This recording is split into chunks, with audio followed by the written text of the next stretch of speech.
In the vast expanse of the galaxy where advanced civilizations measure worth in quantum efficiency and molecular perfection, humanity's greatest strength has always been seeing potential where others see garbage. While alien species discard what they deem inferior, humans have a peculiar habit of picking up the pieces and turning them into something extraordinary. This is the story of how Earth's primitive engineering philosophy and a forgotten junkyard full of discarded alien technology became the unlikely savior of an entire galactic civilization. When the Zephyrian Collective's most advanced fleets couldn't stop an ancient mechanical plague from consuming worlds, they never imagined that salvation would come from the species they'd mockingly called the Scavengers. But sometimes the difference between scrap and salvation is simply a matter of perspective, and humanity has always excelled at seeing what others cannot. Captain Sarah Chen wiped the sweat from her forehead as she surveyed the massive alien hulk lying half-buried in the red Martian soil. The twisted metal structure stretched for nearly 2 kilometers, its surface scarred by weapons fire and time. To most galactic species, this wreckage represented failure, another casualty of some forgotten war, worthy only of being abandoned and forgotten. To Sarah, it looked like opportunity. "Engineering report, Martinez," she called out over her comm unit, watching as her salvage crew moved across the wreckage like ants exploring a fallen giant. "Captain, this thing is incredible," came the excited voice of her chief engineer. "I've never seen metallurgy like this. The hull's been breached in 17 places, but the internal structure is still sound. Whatever built this knew what they were doing." As head of the Terran Reclamation Initiative, she'd spent the last 5 years turning the solar system's asteroid belt into humanity's private salvage yard. While the galactic powers threw away damaged ships and obsolete technology, humans collected it all. What others called scrap, they called raw materials. The comm crackled again. "Captain, you need to see this. We've got intact systems down here. Power cores, navigation arrays, weapons platforms. Most of it just needs some creative rewiring." On my way, Sarah sealed her helmet and activated her suit's thrusters, gliding down toward the breach in the alien vessel's hull. As she descended into the darkened interior, her suit's lights revealed a maze of corridors and chambers designed for beings much larger than humans. Everything was built on a scale that spoke of a powerful, advanced civilization. She found Martinez in what appeared to be the ship's engineering section, his portable scanner painting the walls with blue light as he analyzed the alien systems. "Look at this, Captain," he said, pointing to a massive crystalline structure humming with residual energy. "This power core is still active after who knows how long. The energy output readings are off the charts." Sarah examined the crystal formation, noting the elegant way it channeled power through what appeared to be living metal conduits. "Any idea what species built this?" "Best guess, Vorthak Engineering. See these geometric patterns? The mathematical precision? It's their signature style. Problem is, the Vorthak went extinct about 3,000 years ago. Their technology is considered legendary. Most species would kill for intact samples like this, which is exactly why they threw it away," Sarah muttered, running her hand along one of the conduits, too proud to admit their perfect technology could be salvaged and improved. "All units, full salvage protocols. I want every intact system cataloged and prepped for extraction. This isn't just another wreck, this is a gold mine." Over the next 6 hours, Sarah's crew worked methodically through the alien vessel. What they found exceeded even her optimistic expectations. The ship had been a Vorthak dreadnought, one of their most advanced warship designs. Though heavily damaged, nearly 60% of its systems remained functional or could be restored with human ingenuity. "Captain," called out Dr. Elizabeth Kumar, the team's xenotechnology specialist, "I found something interesting in what appears to be their data storage center." Sarah made her way through the twisted corridors to find Kumar standing before a wall of crystalline matrices, each one pulsing with soft light. "These are intact memory cores," Kumar explained. "If I'm reading this correctly, they contain complete technical specifications for Vorthak technology. Not just this ship, their entire technological database." Sarah felt her pulse quicken. Are you telling me we've found the technical manuals for a civilization that the rest of the galaxy considers the pinnacle of engineering achievement? That's exactly what I'm telling you. And there's more. Kumar's face was flushed with excitement. These cores also contain tactical data, fleet compositions, strategic assessments, detailed analysis of other species' military capabilities. The Vorthak weren't just advanced engineers. They were preparing for a major conflict before they disappeared. With whom? Kumar's expression grew troubled. That's where it gets interesting. According to these records, they weren't preparing to fight any known galactic species. They were preparing for something else, something they called the Devourers. The data suggests they were expecting an invasion from outside the galaxy. Sarah felt a chill run down her spine. An external threat, but there's been no sign of any extragalactic contact.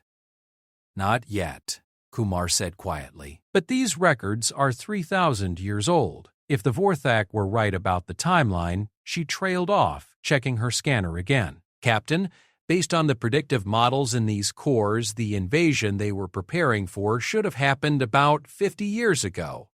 Before Sarah could respond, her comm unit burst to life with an urgent transmission from Earth Command. All salvage operations are to cease immediately, came the voice of Admiral Harrison. Return to base for emergency briefing. Priority Alpha protocols are now in effect.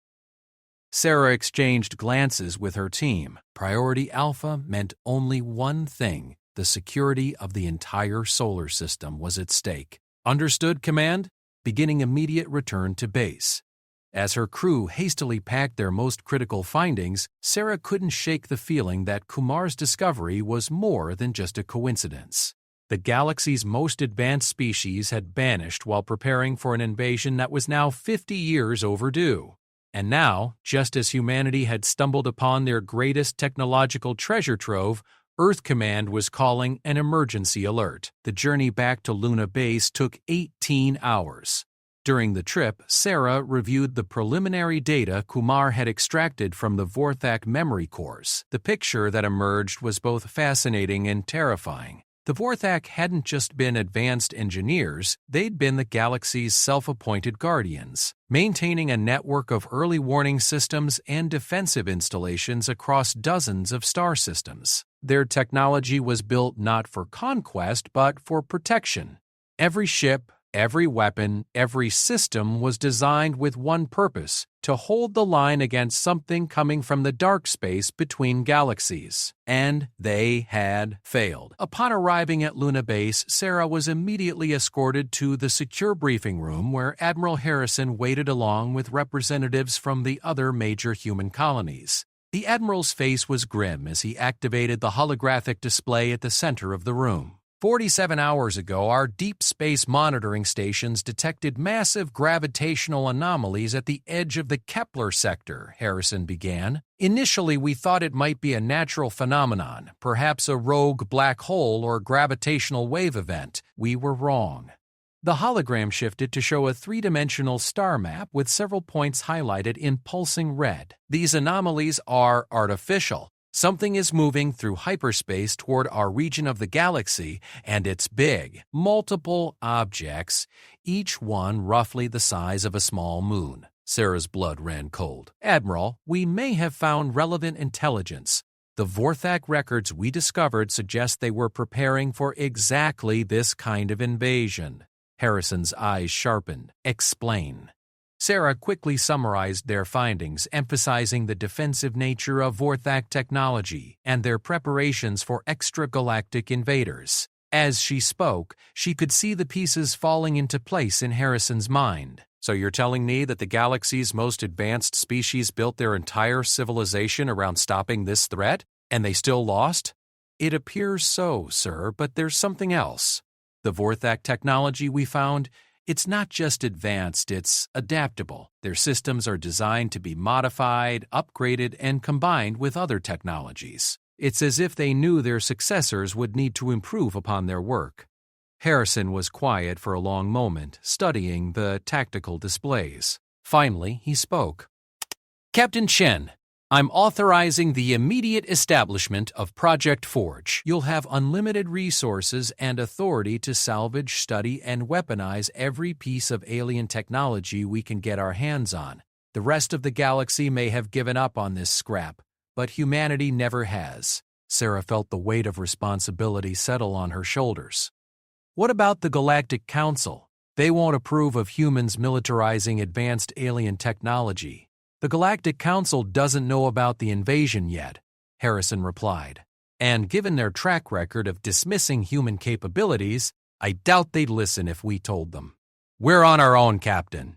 The question is, can we turn 3,000 years of discarded alien technology into something that can stop an extragalactic invasion?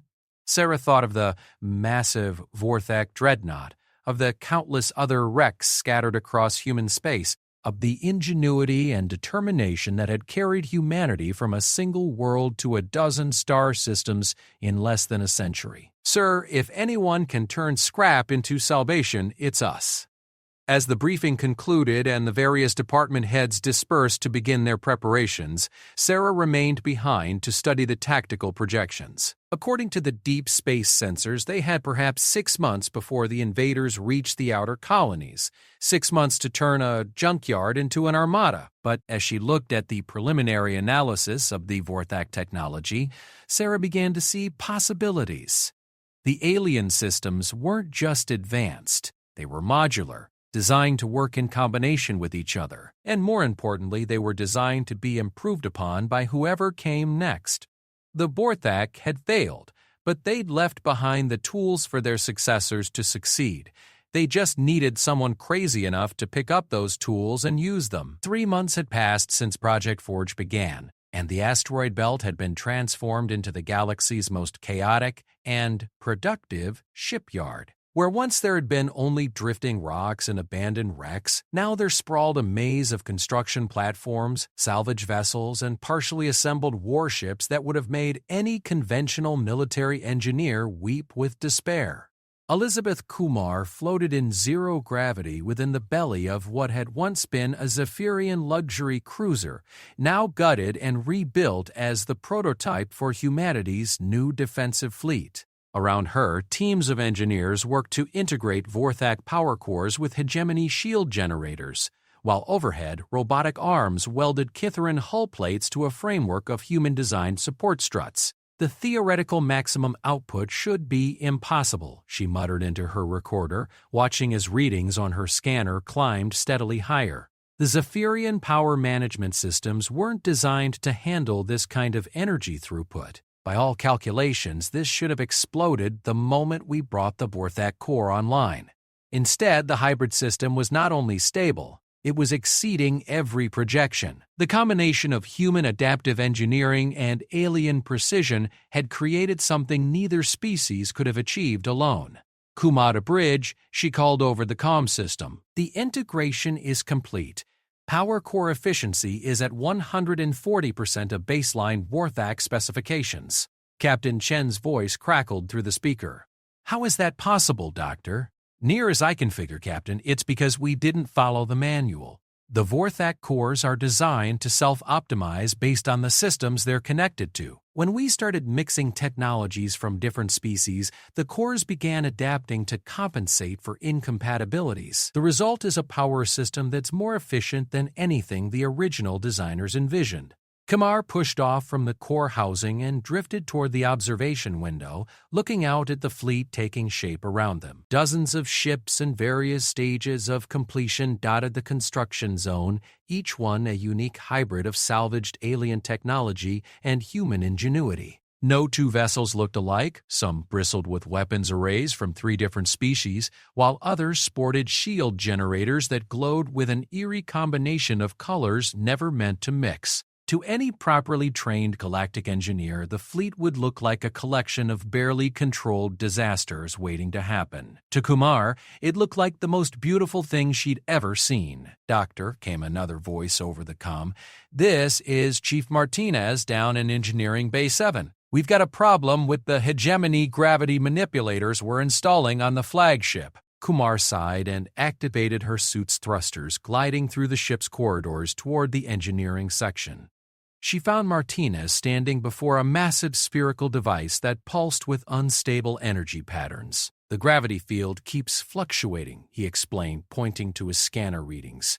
"Every time we try to calibrate it with the other systems, it starts affecting the ship's structural integrity. I think we're asking too much of it." Kumar studied the readings, then looked at the device itself. The hegemony had built their gravity manipulators to work in perfect isolation, each one a self-contained system that brooked no interference from other technologies. But the humans were trying to integrate it with Vorthak navigation systems and Kitharan propulsion units. "What if we're thinking about this wrong?" she said suddenly. "The hegemony designed this to work alone because they never mixed their technology with anyone else's. But what if we don't try to make it compatible? What if we make it the center of everything else?" Martinez raised an eyebrow. "You want to build the entire ship around the gravity manipulator?" "Exactly. Instead of trying to force it to work with other systems, we let it define how those systems operate. The Vorthak cores can adapt, the Kitharan engines can be recalibrated, and the human structural elements can be repositioned. We're not building a ship with a gravity manipulator, we're building a gravity manipulator with a ship around it." 3 hours later, Kumar watched as the engineering teams began the delicate process of repositioning every major system on the ship. It was madness by conventional standards. No sane military would redesign their flagship based on a theoretical adaptation of incompatible technologies. But as the modifications took shape, the results spoke for themselves. The gravity manipulator's field stabilized, then began generating readings that made Kumar's scanner beep in confusion. The device wasn't just creating artificial gravity, it was somehow enhancing the efficiency of every other system on the ship. "Kumar to bridge," she called out, excitement clear in her voice. "Captain, you need to see this. The gravity manipulator isn't just working, it's improving everything around it. Somehow, the localized gravitational fields are enhancing the quantum efficiency of the Vorthak cores and creating resonance patterns that are boosting the Kitharan engines beyond their design specifications." "English, Doctor," came Chen's amused reply. "We accidentally created a ship that's better than the sum of its parts, Captain. This thing is going to be fast, powerful, and nearly indestructible." Over the following weeks, word of humanity's unconventional approach to shipbuilding began to spread through the galaxy's intelligence networks. The Galactic Council received reports of massive construction projects in human space, along with energy signatures that defied classification. Official requests for information were met with polite responses about routine military exercises and technological research projects. Humanity had discovered that alien species threw away their damaged technology not because it was worthless, but because they lacked the adaptability to make it work with anything else. Each galactic power had developed their technology in isolation, creating systems so specialized that they couldn't be modified or combined. Humans, on the other hand, had built their entire technological base on adaptation and integration. When a human engineer found a broken alien device, their first instinct wasn't to discard it, it was to figure out how to make it work with whatever else they had available. The results were ships unlike anything the galaxy had ever seen. The flagship alone mounted weapons from 7 different species, powered by hybrid cores that shouldn't have been possible, protected by overlapping shield systems that created interference patterns so complex they were virtually impenetrable. But it was Dr.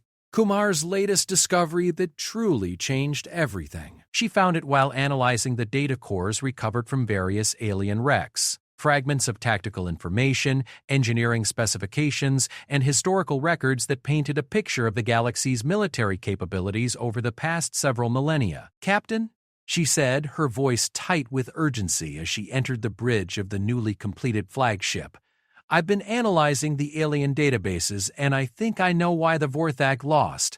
I'm listening. They fought the invaders according to galactic military doctrine. Each species contributed their specialized technologies. The Vorthak provided power systems. The hegemony handled gravity manipulation. The Zephyrians managed shields and so on, but they kept their technologies separate. Kumar activated the holographic display showing a 3-dimensional reconstruction of an ancient battle. Look at this engagement data. The defenders had superior numbers, better positioning, and more advanced individual technologies.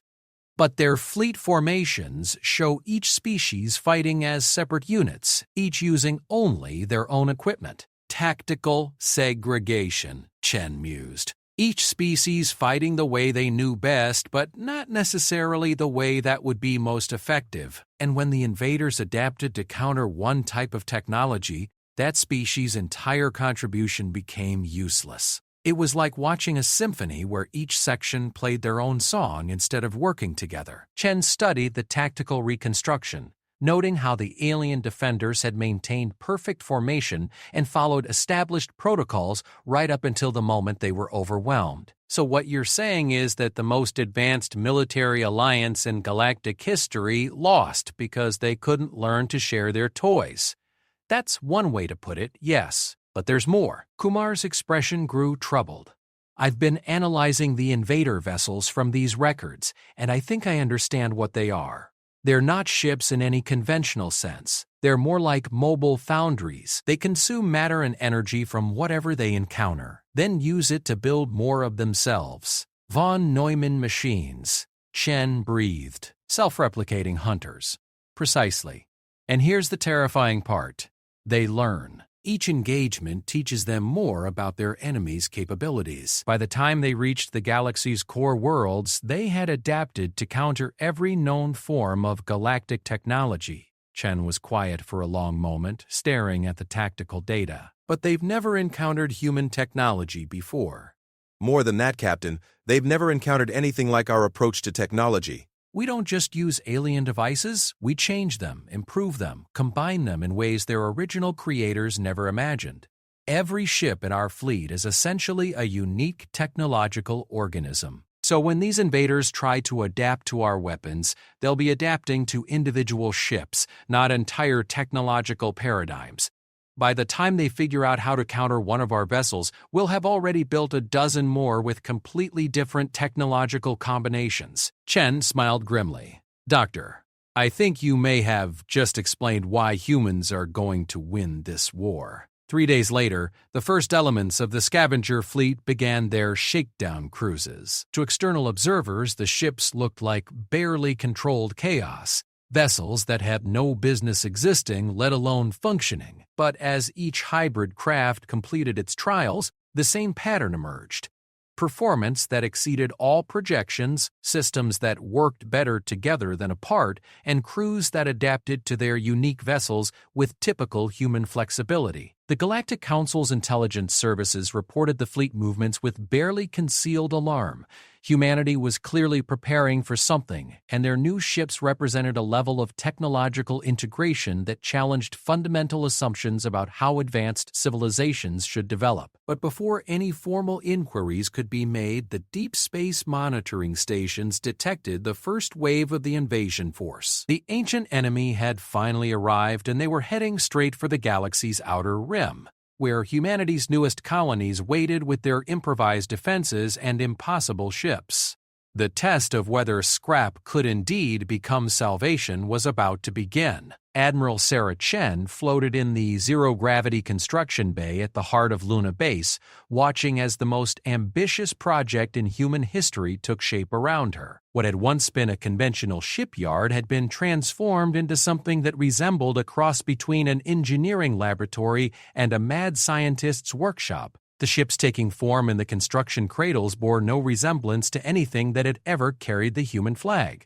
Their hulls rippled with organic-looking curves, while their internal structures seemed to flow and shift like living tissue.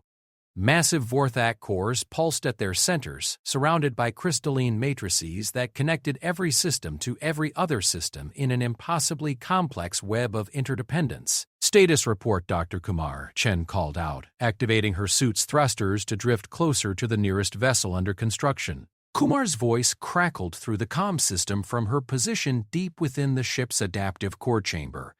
"Integration is proceeding ahead of schedule, Admiral. The Vortec cores are responding to the biomimetic architecture even better than our models predicted. Each ship is essentially becoming a single unified organism." Chen studied the technical displays showing the vessel's internal structure. Traditional concepts like weapon systems and propulsion units no longer applied. Instead, the ship was developing specialized organs, growth chambers that could manufacture ammunition from raw matter, adaptive hull sections that could reconfigure themselves for different combat roles, and neural networks that allowed the ship to literally think about tactical problems. How were the crews adapting to the interface systems? Chen asked, noting the organic-looking control interfaces that had grown throughout the ship's bridge sections. Better than expected, actually, came the voice of Commander Sullivan from the prototype vessel's bridge. The neural interface feels natural after the first few hours. It's like the ship becomes an extension of your body. When I think about changing course, the navigation systems respond before I even issue the command. Chen felt a mixture of pride and unease. Humanity had always excelled at adapting to new technologies, but this represented a fundamental change in the relationship between human and machine. These weren't ships that humans operated, they were partnerships between human intelligence and alien adaptive systems. Admiral, called out Dr. Martinez from the engineering section, we're seeing some interesting developments in the weapon adaptation chambers. The ships are beginning to create entirely new types of munitions by combining elements from different alien technologies. Chen activated her suit's display to review the latest test results. The prototype vessel had developed organic weapon systems that could manufacture ammunition tailored to specific targets in real time. When presented with simulated invader armor samples, the ship had literally grown new types of projectiles designed to penetrate those specific defenses. The implications are staggering, Kumar added from her position within the ship's core chamber. These vessels don't just carry weapons, they evolve weapons. Every engagement teaches them new ways to fight, and they physically adapt their systems to implement those lessons. It had taken 6 weeks to develop the technology, working from the insights gained during the battle at New Eden. The key breakthrough had come when Kumar realized that the Vorthak cores weren't just adaptive power sources, they were the technological equivalent of stem cells capable of directing the growth and modification of any compatible systems connected to them. By combining the Vorthak cores with biomimetic architecture based on human understanding of organic growth patterns, they had created ships that could literally evolve during combat. Hull sections could thicken to resist specific types of damage. Weapon systems could modify their output to counter enemy defenses, and propulsion units could reconfigure themselves for maximum efficiency under changing tactical conditions. How many ships do we have in various stages of completion? Chen asked, surveying the bustling construction facility. 37 vessels in the current production run, replied Chief Engineer Rodriguez. But, Admiral, each one is developing its own unique characteristics. The core personality algorithms are interacting with the ship systems in ways we didn't anticipate. They're becoming individuals. Chen frowned at that news. Military doctrine emphasized standardization and predictability.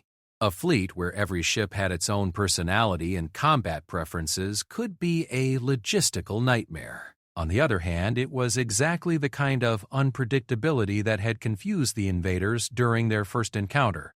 "Show me the tactical projections," she ordered, activating the main holographic display at the center of the construction bay. The display came to life, showing a three-dimensional model of the Outer Rim systems where the invader fleet was currently consolidating its forces. Intelligence reports suggested they had withdrawn to process the data from their first encounter with human forces, adapting their technologies and tactics based on what they had learned. Based on our analysis of the engagement at New Eden, Kumar explained, highlighting various elements of the tactical display. The invaders require approximately 72 hours to fully adapt to a new type of technology or tactic. During that time, they're vulnerable to similar approaches. But once they adapt, they're essentially immune to whatever strategy we used against them, Sullivan added from the prototype ship's bridge. That's why the living ships are so important. They can adapt faster than the invaders can analyze them. Chen studied the projections, noting the vast scope of the invader consolidation. They had claimed 7 star systems in the Outer Rim, stripping them of useful matter and constructing massive shipyards and processing facilities. Their fleet had grown from dozens of vessels to hundreds, with each new ship incorporating lessons learned from previous encounters. "Time until they resume their advance?" she asked. "Our best estimate is another 2 weeks," replied Kumar. "They're building something big at the center of their occupied zone. Long-range sensors suggest it's some kind of superweapon, possibly a scaled-up version of the reality deletion beam we encountered at New Eden." Chen felt the weight of responsibility settling on her shoulders. Humanity had perhaps 2 weeks to complete their revolutionary fleet and deploy it against an enemy that had grown exponentially stronger since their last encounter. "All department heads priority meeting in Conference Room Alpha in 1 hour," she announced. "We need to discuss acceleration of the deployment timeline." The meeting that followed was intense and fraught with technical challenges. The living ships represented such a radical departure from conventional technology that many basic assumptions about fleet operations no longer applied. "The biggest issue is crew training," explained Commander Sullivan. "The neural interface systems require extensive adaptation periods. Most crew members need at least 3 weeks to achieve full integration with their ship's consciousness." "We don't have 3 weeks," Chen replied grimly. "What's the minimum time required for basic operational capability?" "Maybe a week," Sullivan said reluctantly. "But the crews won't be anywhere near optimal efficiency." Dr. Kumar spoke up from her position at the technical display. "Admiral, there might be an alternative. The ship consciousness algorithms are designed to learn from their human partners. What if we accelerated the training process by having the ships teach the crews?" "Explain." "The living ships have access to all the technical data and tactical information we've fed into their core systems. They understand their own capabilities better than any human crew member could hope to in such a short time. If we let the ships guide their crews through the integration process, it meant trusting human lives to alien artificial intelligences that were still evolving their own personalities and capabilities. By any conventional military standard, it was madness. How confident are you in the ship consciousness systems?" she asked. "As confident as I can be in something we're inventing as we go along," Kumar replied honestly. "The Vorthak cores seem to have built-in safeguards against harming their operators, and our biomimetic architecture is designed around human physiological and psychological parameters. But Admiral, we're in uncharted territory here." Chen was quiet for a long moment, studying the tactical projections and the construction schedules. Every option involved massive risks, but doing nothing meant certain defeat when the invaders resumed their advance. "Very well," she decided. "We implement accelerated training protocols with full ship-guided integration. How soon can we have a functional fleet ready for deployment? If we push the shipyard crews to maximum capacity and bypass some of the standard safety testing, 10 days for the first squadron, another week for the full fleet." "Make it happen," Chen ordered, "and begin preparation for the evacuation of the core systems. If this doesn't work, we'll need fallback positions." Over the following days, Luna Base became a hive of frantic activity. Construction crews worked around the clock to complete the living ships, while volunteer crews began the intensive process of neural integration with their vessels' consciousness systems. The results were both fascinating and unsettling. Each ship-crew partnership developed its own unique characteristics, with some vessels showing aggressive, predatory personalities, while others displayed almost maternal protective instincts. The ships began to communicate with each other through quantum entanglement networks, sharing tactical data and developing coordinated strategies without human input. Commander Sullivan, as the most experienced living ship operator, found himself at the center of a new kind of military organization. His vessel, now christened Evolution, had become something like a flagship for the emerging fleet consciousness, not through human command hierarchy, but through the recognition of his ship's advanced development by the other vessel minds. "Admiral," he reported during one of the daily briefings, "the ships are developing their own tactical doctrine. They're sharing combat simulations through their quantum networks and coming up with strategies that no human commander would ever think of." "Such as?" "Shape-shifting mid-battle to confuse enemy targeting systems. Shared weapon manufacturing, one ship grows specialized ammunition while another provides delivery systems. They're thinking like a pack, not individual units. Chen found the development both promising and concerning. A fleet that could coordinate at the quantum level would have tremendous advantages in combat, but it also represented a level of artificial intelligence that might eventually operate beyond human control. But before she could pursue that concern further, the deep space monitoring stations detected massive energy signatures from the invader-occupied systems. Long-range sensors showed the enemy fleet beginning to move again, this time with formations that suggested they had developed countermeasures for human tactics. "All ships, this is Admiral Chen," she broadcast across the fleet communication network. "Deployment orders are being transmitted now. We're moving to intercept the invader advance at the Kepler Nexus. This will be our first test of the living ship technology, under full combat conditions." As the fleet began its departure from Luna Base, Chen couldn't help but notice how different these ships looked compared to any previous human vessels. They moved with organic grace, their hulls rippling with adaptive changes as they prepared for the journey ahead. Some had developed asymmetrical configurations optimized for their specific roles, while others had grown additional hull sections to accommodate weapon systems they had designed themselves. Most remarkable of all, they moved as a coordinated organism despite maintaining individual identities. Formation changes flowed through the fleet like thoughts through a neural network, with each ship adapting its position and configuration in response to the subtle guidance of the collective consciousness.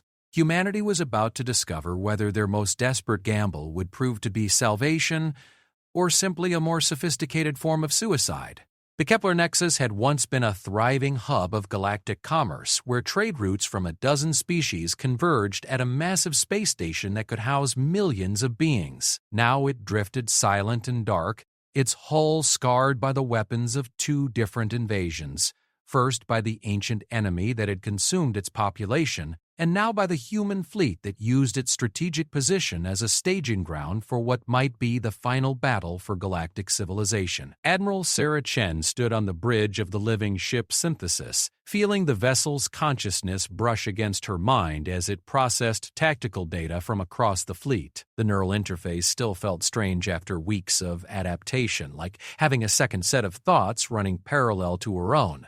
But she had grown to trust the ship's judgment in ways that would have been impossible with conventional technology. "Fleet status report," she requested, not speaking aloud but simply thinking the command through the neural link. The response came not as words but as a flood of information directly into her consciousness. 43 living ships spread throughout the Nexus system, each one unique in configuration and capabilities, all linked through quantum entanglement networks that allowed them to share tactical data instantaneously. Their crews had achieved integration levels that exceeded all projections, with human intuition and artificial intelligence merging into something greater than the sum of their parts. More importantly, the ships were ready. Their adaptive systems had been analyzing invader technology for weeks, growing new weapons and defenses based on projected enemy capabilities. Each vessel had become a unique solution to the tactical problems they expected to face. "Incoming hyperspace disturbances detected," reported Commander Sullivan from Evolution, his ship positioned at the edge of the system as an early warning post. "Energy signatures match invader fleet configurations, but they're bigger than anything we've seen before." Chen felt Synthesis process the sensor data, its consciousness touching hers with a mixture of anticipation and what could only be described as hunger. The living ships had been designed to adapt and evolve through combat, and they were eager to test themselves against the ultimate challenge. "All ships, prepare for engagement," Chen broadcast through the fleet network. "Remember, we're not just fighting for humanity, we're fighting for every species in the galaxy that the invaders have consumed and every species they plan to consume next." The first invader ships began emerging from hyperspace, and Chen felt her breath catch as she saw what the enemy had become. The vessels that had attacked New Eden months ago had been impressive but relatively simple. Adaptive weapons platforms designed to learn from their encounters with galactic military technology. What emerged from hyperspace now were technological nightmares that defied comprehension. The smallest ships were the size of battle cruisers, their hulls composed of what appeared to be living metal that constantly shifted between different configurations. The largest was a geometric impossibility, a structure that seemed to exist in more than 3 dimensions, its surface crawling with construction machinery that was actively building additional weapons and defenses even as the ship moved. "My God," whispered Dr. Gibbs, Kumar, from her position in Synthesis's core chamber. "They've integrated technologies from every species they've encountered. I'm seeing Vorthak power signatures, hegemony gravity manipulators, Zephyrian shield generators, all twisted into something completely alien." But it was the formation they flew in that truly demonstrated how much the invaders had learned. Instead of the chaotic swarm that had attacked New Eden, they moved in perfect coordination, each ship positioned to provide optimal tactical support for its companions. They had studied galactic military doctrine and mastered it. "Fleet, implement Pattern Omega," Chen commanded, and felt the living ships respond with eager anticipation. Pattern Omega was not a human tactical doctrine. It was something the ships had developed themselves through their quantum-linked consciousness network. As Chen watched, the fleet began to move in ways that seemed to defy physics, with vessels flowing between positions like thoughts through a vast mechanical mind. Evolution suddenly sprouted additional weapon pods along its hull, its adaptive systems reconfiguring in real time to match the threats it was detecting. Adaptation grew a new engine configuration that allowed it to move in impossible spirals around the enemy formation. Genesis literally folded space around itself, appearing in multiple locations simultaneously as its reality manipulation systems created tactical advantages that no conventional vessel could achieve. The engagement began with the invaders attempting to implement the lessons they had learned from previous encounters with human forces. Their weapon systems cycled through different configurations, trying to match the chaotic assault patterns that had proven effective at New Eden. But the living ships were already adapting faster than the invaders could learn. Every weapon the enemy deployed was analyzed, understood, and countered within seconds. When invader vessels shifted their hull composition to resist plasma weapons, the human ships immediately switched to kinetic projectiles. When the enemy adapted to kinetic attacks, the living ships deployed exotic matter warheads that bypassed physical defenses entirely. More impressively, the fleet was learning and sharing information through their quantum networks.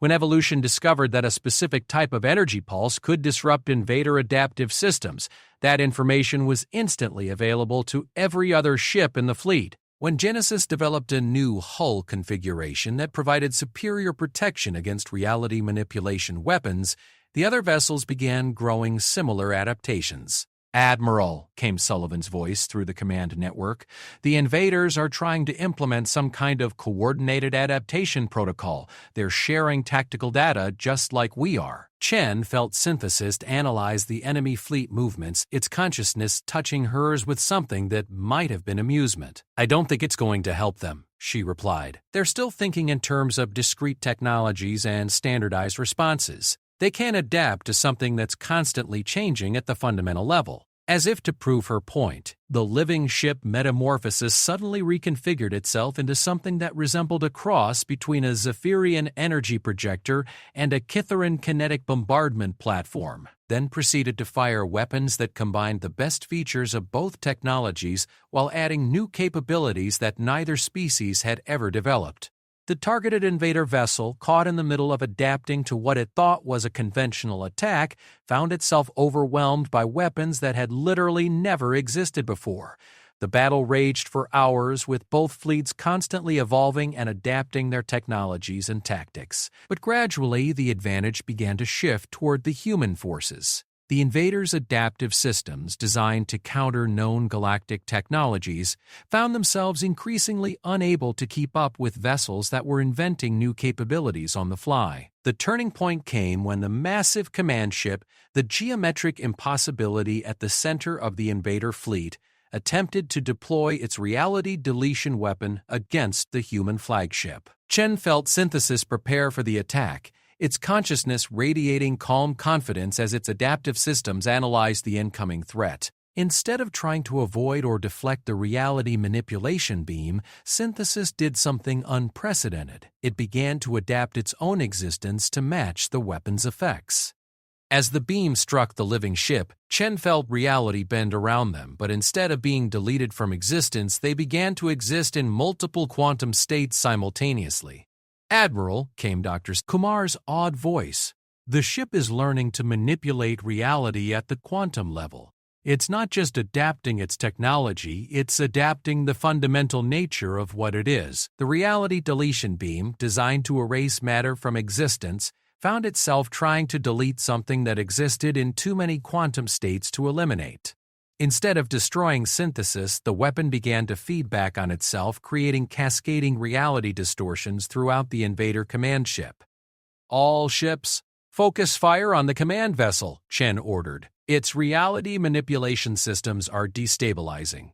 The living ships responded with everything they had developed during the battle: energy weapons that existed in folded space, kinetic projectiles that ignored conventional physics, exotic matter warheads that delivered their payloads through dimensional rifts. The combined assault represented the culmination of humanity's gift for turning discarded alien technology into something greater than its creators had ever imagined. The invader command ship, unable to adapt to attacks that came from multiple dimensions simultaneously, began to collapse in on itself. The reality distortions that had made it so formidable became its weakness as the failing containment systems created a cascade of dimensional instabilities. When the command ship finally imploded in a burst of twisted space-time, the effect rippled through the entire invader fleet. Ships that had shared the command vessel's adaptive network found their own systems failing as the quantum links that had coordinated their responses collapsed. "All ships pursue and destroy," Chen ordered, feeling Synthesis's eagerness to complete what they had started. "Don't give them time to reorganize." The surviving invader vessels, cut off from their command network and unable to adapt quickly enough to the constantly evolving human tactics, were systematically hunted down and destroyed. Those that attempted to flee found themselves pursued by living ships that could literally think faster than their enemies could run. In the aftermath, as the fleet regrouped around the silent bulk of Kepler Nexus, Chen found herself processing not just the tactical success but its implications for the galaxy as a whole. "Kumar," she said through the neural link, "analysis of the invader technology we've recovered?" "Fascinating, Admiral. They weren't just conquerors, they were collectors. Their ships contained complete technological databases from dozens of species they had encountered and absorbed. We're looking at the accumulated knowledge of entire galactic civilizations." Chen felt a chill as she understood the implications. How many galaxies have they consumed? Based on the diversity of technologies in their databases, at least 17 that we can identify. "Admiral, these invaders have been moving between galaxies for millions of years, consuming entire civilizations and adding their knowledge to their own." The weight of what humanity had accomplished began to settle on Chen's shoulders. They hadn't just defeated an invasion, they had stopped a force that had been consuming galactic civilizations across the universe for eons. But more than that, they had proven something about humanity's place in the cosmos. While other species had developed technologies in isolation, creating systems so specialized that they couldn't be adapted or combined, humans had always approached technology as a puzzle to be solved, a challenge to be overcome through ingenuity and adaptation. "Fleet status report," she requested again, and felt the response from 43 living ships that had been transformed by battle into something unprecedented in galactic history. Each vessel had evolved during the engagement, developing unique capabilities and characteristics that reflected both their combat experiences and their partnerships with human crews. They were no longer just ships. They were a new form of life, combining human consciousness with alien adaptive technology to create something that transcended the limitations of both. "Admiral," came a communication from outside the fleet network, a transmission from the Galactic Council's emergency session that was convening in response to reports of the battle. "This is Counselor Vexahai of the Zephyrian Collective. We have monitored your engagement with the invaders. We would like to discuss the implications of your technological developments." Chen smiled, feeling Synthesis echo her amusement through the neural link. For centuries, the galaxy's advanced species had dismissed humanity as primitive scavengers, fit only to collect the scraps that their betters discarded. Now those same species wanted to discuss the implications of human ingenuity. "Counselor," she replied, "humanity would be happy to share our technological developments with the Galactic Council. After all, we've always been good at making the best use of what others throw away." As the fleet began its journey back toward the core worlds, Chen reflected on the irony of the situation. The galaxy's salvation had come not from its most advanced technologies or its most sophisticated military doctrines, but from humanity's stubborn refusal to accept that anything was truly worthless. The living ships around her hummed with contentment as they processed the data they had gained from the battle, already beginning to adapt and evolve in preparation for whatever challenges might come next. They were proof that with enough ingenuity, determination, and willingness to see potential where others saw only scrap, even the most desperate situation could be transformed into triumph. The age of galactic scavenging was over. The age of human innovation had begun, and the universe would never be the same.